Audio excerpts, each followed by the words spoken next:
नमस्कार साथियों, स्वागत है आप सभी का। तो आज की क्लास में आदिकाल से संबंधित कुछ महत्वपूर्ण प्रश्नों के बारे में पढ़ेंगे। ऐसे प्रश्न हैं जो आपसे परीक्षा में पूछे जा सकते हैं, यानी हिंदी की सभी परीक्षाओं के लिए काफी महत्वपूर्ण प्रश्न हैं। तो आप सभी आज की क्लास को ध्यान से जरूर देखिएगा और जो भी विद्यार्थी पहली बार क्लास ले रहे हैं चैनल को सब्सक्राइब जरूर कर लें, क्योंकि इसी तरह के महत्वपूर्ण प्रश्न चैनल पर डेली कराए जाते हैं। तो चलिए ज्यादा समय न लेते हुए क्लास को शुरू करते हैं और देखते हैं आज का पहला प्रश्न। तो देखिए, पहला प्रश्न है, आदिकाल को प्रारंभिक काल किसने कहा है? नामवर सिंह ने, बच्चन सिंह, महावीर प्रसाद द्विवेदी ने या मिश्र बंधुओं ने? तो देखिए, पहला ही प्रश्न परीक्षा के लिए काफी महत्वपूर्ण प्रश्न है। महत्वपूर्ण प्रश्नों की श्रेणी में आता है कि आदिकाल को प्रारंभिक काल किसने कहा था। तो याद रखिए, राइट आंसर हो जाएगा ऑप्शन डी, मिश्र बंधुओं ने। याद रखिएगा, आदिकाल को प्रारंभिक काल किसने कहा था? तो राइट आंसर आपको लगाना है ऑप्शन डी, मिश्र बंधुओं ने। अब इसके बाद देखिए, नेक्स्ट क्वेश्चन देखते हैं। आदिकाल को संक्रांति काल किसने कहा है? देखिए, एक और महत्वपूर्ण प्रश्न आपके सामने है। आदिकाल को संक्रांति काल किसने कहा है? ऑप्शन ए, नामवर सिंह ने, ऑप्शन बी, माखनलाल चतुर्वेदी ने, या महावीर प्रसाद द्विवेदी ने, या राम प्रसाद मिश्र ने। तो देखिए, आदिकाल को संक्रांति काल किसने माना है, यानी आदिकाल को संक्रांति काल किसने कहा है या किसने माना है? नामवर सिंह ने, माखनलाल चतुर्वेदी जी ने, या महावीर प्रसाद द्विवेदी जी ने, या राम प्रसाद मिश्र ने। तो राइट आंसर क्या होगा यहाँ पर प्रश्न का? आदिकाल को संक्रांति काल किसने कहा है? याद रखिएगा, अगर परीक्षा में पूछा जाए ऑप्शन डी यहाँ पर राइट आंसर हो जाएगा। आदिकाल को संक्रांति काल किसने कहा है या माना है? ऑप्शन डी, राम प्रसाद मिश्र जी ने। ऑप्शन डी यहाँ पर राइट आंसर हो जाएगा। अब देखिए, अगला प्रश्न है क्वेश्चन नंबर 3, आदिकाल को प्राचीन काल किसने कहा है? देखिए, एक और महत्वपूर्ण प्रश्न है परीक्षा के लिए। आदिकाल को प्राचीन काल किसने कहा है या किसने माना है? ऑप्शन ए, रामचंद्र शुक्ल ने, माखनलाल चतुर्वेदी ने, या शंभुनाथ सिंह ने, हजारी प्रसाद द्विवेदी जी ने। तो देखिए, आदिकाल को प्राचीन काल किसने कहा है? किसने आदिकाल को प्राचीन काल माना है? रामचंद्र शुक्ल ने माना है, या माखनलाल चतुर्वेदी जी ने, शंभुनाथ सिंह ने, या हजारी प्रसाद द्विवेदी जी ने? तो देखिए, आदिकाल को प्राचीन काल किसने कहा है? तो राइट आंसर हो जाएगा, अगर परीक्षा में अगर ये प्रश्न आपसे पूछा जाता है कि आदिकाल को प्राचीन काल किसने माना है, तो राइट आंसर हो जाएगा ऑप्शन सी, शंभुनाथ सिंह ने। याद रखिएगा, काफी महत्वपूर्ण प्रश्न लिए गए हैं, तो आप लोग वीडियो को ध्यान से देखिएगा, एक एक प्रश्न को अच्छी तरह से देखिएगा। तो आदिकाल को प्राचीन काल किसने कहा है या माना है? तो राइट आंसर हो जाएगा शंभुनाथ सिंह जी ने। ऑप्शन सी यहाँ पर राइट आंसर होगा। अब इसके बाद देखिए, अगला प्रश्न देखते हैं, क्वेश्चन नंबर 4। देखिए, एक और महत्वपूर्ण प्रश्न है कि आदिकाल को संक्रमण काल किसने कहा? आदिकाल को संक्रमण काल किसने कहा है या किसने माना है? ऑप्शन दिए गए हैं, सुमित्रा नंदन पंत जी ने, राम खेलावन पांडे ने, हरिश्चंद्र वर्मा ने, या ऑप्शन डी, बी और सी दोनों, यानी राम खेलावन पांडे जी और हरिश्चंद्र वर्मा दोनों ने ही आदिकाल को संक्रमण काल माना है। तो यहाँ पर इस प्रश्न का राइट आंसर क्या होना चाहिए? आदिकाल को संक्रमण काल का दर्जा यानी संक्रमण काल किसने कहा था या किसने माना था? ये भी काफी अच्छा प्रश्न है परीक्षा के लिए। तो याद रखिएगा, आदिकाल को संक्रमण काल किसने कहा था? राम खेलावन पांडे और हरिश्चंद्र वर्मा, यानी इन दोनों ने ही आदिकाल को संक्रमण काल कहा है। तो यहाँ पर राइट आंसर क्या होगा? विकल्प देखिए, डी सही हो जाएगा, बी और सी दोनों, यानी राम खेलावन पांडे और हरिश्चंद्र वर्मा दोनों ने ही आदिकाल को संक्रमण काल माना है। याद रखिएगा, अच्छा प्रश्न है, परीक्षा में आपसे पूछा जा सकता है। अब इसके बाद देखिए क्वेश्चन नंबर 5। एक और शानदार महत्वपूर्ण प्रश्न आपके सामने है। आदिकाल को अपभ्रंश काल नाम किसने दिया था? देखिए, एक और शानदार प्रश्न परीक्षा के लिए। आदिकाल को अपभ्रंश काल नाम किसने दिया था? ऑप्शन ए, माखनलाल चतुर्वेदी जी ने, चंद्रधर शर्मा गुलेरी ने, हजारी प्रसाद द्विवेदी ने, या महावीर प्रसाद द्विवेदी ने। तो देखिए, आदिकाल को अपभ्रंश काल नाम किसने दिया था? अपभ्रंश काल किसने कहा था आदिकाल को? तो राइट आंसर क्या होना चाहिए? किसने कहा था? माखनलाल चतुर्वेदी ने, चंद्रधर शर्मा गुलेरी, हजारी प्रसाद द्विवेदी, या महावीर प्रसाद द्विवेदी? राइट आंसर क्या होना चाहिए? आदिकाल को अपभ्रंश काल जो है किसने दिया होगा नाम? माखनलाल जी ने, चंद्रधर शर्मा गुलेरी ने, हजारी प्रसाद ने या महावीर प्रसाद ने। तो याद रखिए इस प्रश्न का राइट आंसर क्या हो जाएगा, किसने जो है आदिकाल को अपभ्रंश काल का नाम दिया था, वह है चंद्रधर शर्मा गुलेरी। याद रखिएगा चंद्रधर शर्मा गुलेरी ने आदिकाल को अपभ्रंश काल का नाम दिया था। इनके साथ साथ धीरेन्द्र वर्मा भी थे, उन्होंने भी आदिकाल को अपभ्रंश काल कहा है, पर यहाँ पर जो विकल्प दिए गए हैं उसके हिसाब से चंद्रधर शर्मा गुलेरी यहाँ पर राइट आंसर होगा, याद रखिएगा। अब इसके बाद देखिए क्वेश्चन नंबर 6, देखिए एक और महत्वपूर्ण प्रश्न है, आदिकाल को बीज वपन काल नाम किसने दिया। ये काफी महत्वपूर्ण प्रश्न है, सारे ही प्रश्न काफी महत्वपूर्ण है, कोई ना कोई एक दो प्रश्न आपको परीक्षा में शायद देखने को मिल सकता है, तो इसलिए वीडियो को ध्यान से जरूर देखिएगा। आदिकाल को बीज वपन काल नाम किसने दिया था। ऑप्शन नामवर सिंह ने, रामचंद्र शुक्ल ने, महावीर प्रसाद द्विवेदी ने या हजारी प्रसाद द्विवेदी ने। तो आदिकाल को बीज वपन काल किसने कहा होगा, किसने नाम दिया होगा आदिकाल को, माना होगा कि आदिकाल को बीज वपन काल का नाम किसने दिया है, किसने माना है। क्या वह नामवर सिंह है, रामचंद्र शुक्ल है, महावीर प्रसाद द्विवेदी है या हजारी प्रसाद द्विवेदी है। तो राइट आंसर बताइए क्या होना चाहिए, यहाँ पर कौन से विकल्प जो है यहाँ पर राइट होगा, ए बी सी और डी में से। तो देखिए क्वेश्चन नंबर 6 का जो राइट आंसर हो जाएगा, ये काफी अच्छा है, परीक्षा में ये प्रश्न के चांस ज्यादा है आने के आदिकाल को बीज वपन काल नाम किसने दिया था। तो राइट आंसर हो जाएगा, किसके साथ जाएंगे, सी, महावीर प्रसाद द्विवेदी जी ने। ठीक है, क्लियर करिएगा एक एक प्रश्न को। अगर फिर भी किसी प्रश्न पर आपको डाउट लगता है तो आप लोग कमेंट करके पूछ सकते हैं। आदिकाल को बीज वपन काल जो है नाम किसने दिया था। तो राइट आंसर क्या हो जाएगा, महावीर प्रसाद द्विवेदी जी ने। ऑप्शन सी यहाँ पर राइट आंसर हो जाएगा। अब देखिए अगला प्रश्न है क्वेश्चन नंबर 7, आदिकाल को संधि काल एवं चारण काल नाम किसने दिया। देखिए काफी अच्छा प्रश्न है परीक्षा के लिए, आदिकाल को संधि काल एवं चारण काल नाम किसने दिया या किसने आदिकाल को संधि काल एवं चारण काल कहा है। ऑप्शन ए महावीर प्रसाद द्विवेदी ने, या ऑप्शन बी हजारी प्रसाद द्विवेदी ने, ऑप्शन सी रामविलास शर्मा ने या ऑप्शन डी रामकुमार वर्मा ने। तो देखिए किसने आदिकाल को संधि काल एवं चारण काल कहा है। तो इस प्रश्न का जो राइट आंसर यहाँ हो जाएगा ऑप्शन डी, याद रखिएगा रामकुमार वर्मा ने आदिकाल को संधि काल एवं चारण काल का नाम दिया है, याद रखिएगा ऑप्शन डी यहाँ पर राइट आंसर हो जाएगा, रामकुमार वर्मा जी। अब इसके बाद देखिए अगला प्रश्न है क्वेश्चन नंबर 8, देखिए एक और महत्वपूर्ण प्रश्न है, आदिकाल को अनिर्दिष्ट लोक प्रवृत्ति का युग किसने कहा है। देखिए परीक्षा के लिए काफी अच्छा प्रश्न है, आदिकाल को अनिर्दिष्ट लोक प्रवृत्ति का युग किसने कहा है। ऑप्शन ए नामवर सिंह ने, हजारी प्रसाद द्विवेदी, महावीर प्रसाद द्विवेदी या ऑप्शन डी रामचंद्र शुक्ल जी ने। तो देखिए आदिकाल को किसने कहा है अनिर्दिष्ट लोक प्रवृत्ति का युग। तो यहाँ पर राइट आंसर क्या होगा, किस विकल्प के साथ हमें जाना चाहिए, नामवर सिंह, हजारी प्रसाद द्विवेदी, महावीर प्रसाद द्विवेदी ने या रामचंद्र शुक्ल जी ने। तो किसने कहा है, राइट आंसर हो जाएगा ऑप्शन डी।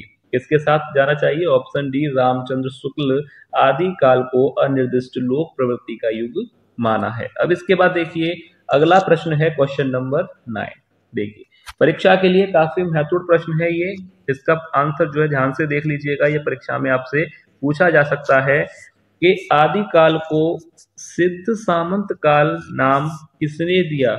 आदिकाल को सिद्ध सामंत काल नाम किसने दिया। ऑप्शन ए भारतेंदु हरिश्चंद्र ने, हजारी प्रसाद द्विवेदी ने, वासुदेव सिंह ने या राहुल सांकृत्यायन ने।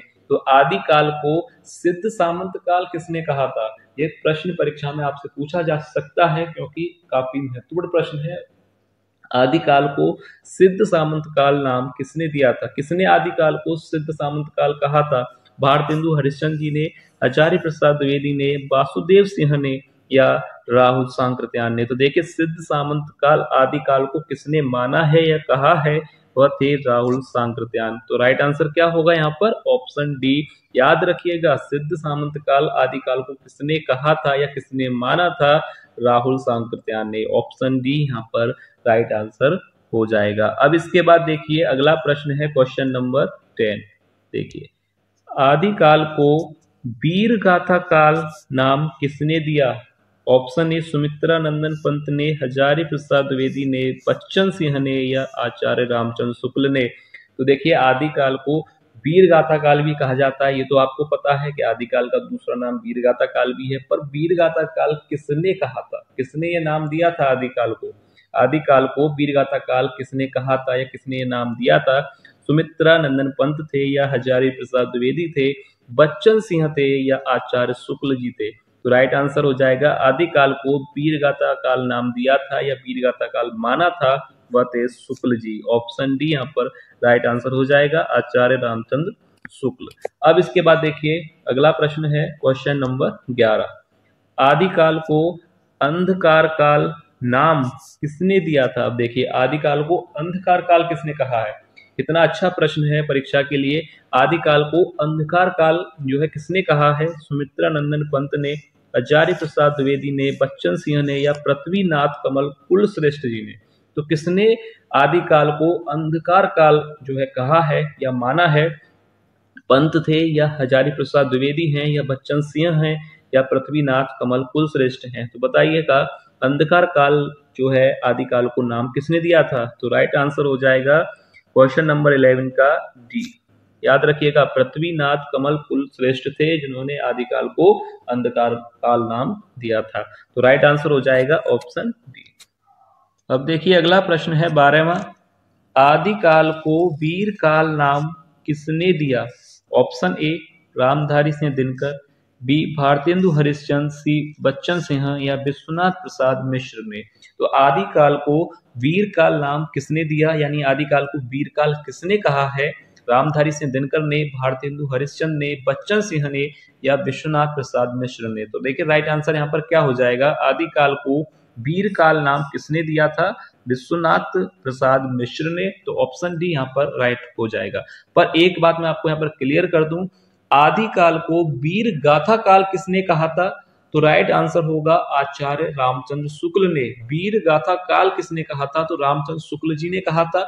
और अगर प्रश्न पूछा जाए कि आदिकाल को वीर काल किसने कहा था, तो विश्वनाथ प्रसाद मिश्र ने। दोनों प्रश्न अलग हैं तो कंफ्यूज आपको नहीं होना है। वीर गाथा काल अगर आपसे पूछा जाए तो शुक्ल, और वीर काल पूछा जाए तो विश्वनाथ प्रसाद मिश्र। याद रखिएगा और कंफ्यूजन बिल्कुल मत करिएगा। अब इसके बाद देखिए अगला प्रश्न है question number 13वां।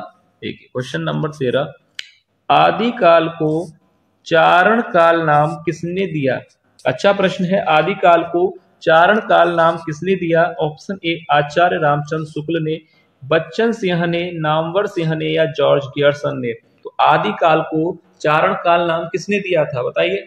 Option A Shukla ji ने, बच्चन सिंह ने, नामवर सिंह ने या जॉर्ज गियर्सन ने? तो आदिकाल को चारण काल किसने कहा था? किसने आदिकाल को चारण काल कहा था, माना था? जॉर्ज गियर्सन ने। ऑप्शन डी यहाँ पर राइट आंसर हो जाएगा। अब इसके बाद देखिए क्वेश्चन नंबर 14, आदिकाल को आदिकाल नाम किसने दिया था? आदिकाल को आदिकाल नाम किसने दिया? ऑप्शन ए रामचंद्र शुक्ल, हजारी प्रसाद द्विवेदी, नामवर सिंह या जॉर्ज गियर्सन? तो आदिकाल को आदिकाल ही किसने कहा था? शुक्ल जी ने या हजारी प्रसाद द्विवेदी ने, नामवर सिंह ने या जॉर्ज गियर्सन ने? तो यहाँ पर राइट आंसर क्या होगा कि आदिकाल को आदिकाल नाम किसने दिया, यानी आदिकाल को आदिकाल ही किसने माना था? तो वह थे हमारे हजारी प्रसाद द्विवेदी जी। ऑप्शन बी यहाँ पर राइट आंसर हो जाएगा। अब इसके बाद देखिए क्वेश्चन नंबर 15। देखिए 15वां प्रश्न है, आदिकाल को आधार काल नाम किसने दिया? देखिए आदिकाल को आधार काल नाम किसने दिया या आदिकाल को आधार काल किसने कहा? ये परीक्षा के लिए वेरी इंपोर्टेंट प्रश्न है कि आदिकाल को जो है आधार काल नाम किसने दिया या आदिकाल को आधार काल किसने कहा था? महावीर प्रसाद द्विवेदी जी ने कहा था या हजारी प्रसाद द्विवेदी ने, नामवर सिंह ने या मोहन अवस्थी ने? किसने आदिकाल को आधार काल कहा है? तो राइट आंसर क्या हो जाएगा यहाँ पर क्वेश्चन नंबर 15 का? ऑप्शन डी मोहन अवस्थी जी ने आदिकाल को आधार काल नाम दिया है या आदिकाल को आधार काल जो है माना है, कहा है। तो यहाँ पर राइट आंसर हो जाएगा ऑप्शन डी मोहन अवस्थी। याद रखिएगा। अब देखिए अगला प्रश्न है 16वां प्रश्न, आदिकाल को पुरानी हिंदी का काल किसने कहा है? Option A Sumitra Nandan Pant, option B Hazari Prasad Dwivedi या ऑप्शन सी चंद्र शर्मा गुलेरी या ऑप्शन डी विश्वनाथ प्रताप मिश्र? तो देखिए आदिकाल को पुरानी हिंदी का काल किसने कहा है? तो राइट आंसर यहाँ पर क्या होना चाहिए? आदिकाल को पुरानी हिंदी का काल किसने कहा है? तो किस विकल्प के साथ जाना चाहिए? सी, चंद्रधर शर्मा गुलेरी ने आदिकाल को पुरानी हिंदी का काल कहा है। अब इसके बाद देखिए 17वां प्रश्न है। देखिए प्रश्न पूछा है कि अपभ्रंश जातीय साहित्य का उदय किसने आदिकाल को कहा है? देखिए एक और शानदार प्रश्न है, आदिकाल को अपभ्रंश जातीय साहित्य का उदय किसने कहा है, यानी किसने माना है? सुमित्रा नंदन पंत ने, हजारी प्रसाद द्विवेदी ने, बच्चन सिंह ने या आचार्य रामचंद्र शुक्ल ने? किसने अपभ्रंश जातीय साहित्य का उदय आदिकाल को कहा है, आदिकाल को माना है? सुमित्रा नंदन पंत ने, प्रसाद द्विवेदी ने या बच्चन सिंह ने या आचार्य रामचंद्र शुक्ल ने? तो 17वें प्रश्न का राइट आंसर क्या होना चाहिए बताइए? अपभ्रंश जातीय साहित्य का उदय किसने आदिकाल को कहा है? तो राइट आंसर यहाँ पर 17वें प्रश्न का हो जाएगा बच्चन सिंह ने। ऑप्शन सी यहाँ पर राइट आंसर होगा। अपभ्रंश जातीय साहित्य का उदय किसने आदिकाल को माना है या कहा है? तो किसने कहा है? बच्चन सिंह ने। अब इसके बाद देखिए 18वां प्रश्न है। 18वां प्रश्न है कि आदिकाल को उद्भव काल नाम किसने दिया? एक से बढ़ के एक शानदार प्रश्न आपके सामने आ रहे हैं कि आदिकाल को उद्भव काल किसने माना है, किसने कहा है? जयशंकर प्रसाद ने, वासुदेव सिंह ने, भारतेंदु हरिश्चंद्र ने या हजारी प्रसाद द्विवेदी जी ने? तो आदिकाल को उद्भव काल नाम किसने दिया है, किसने कहा है?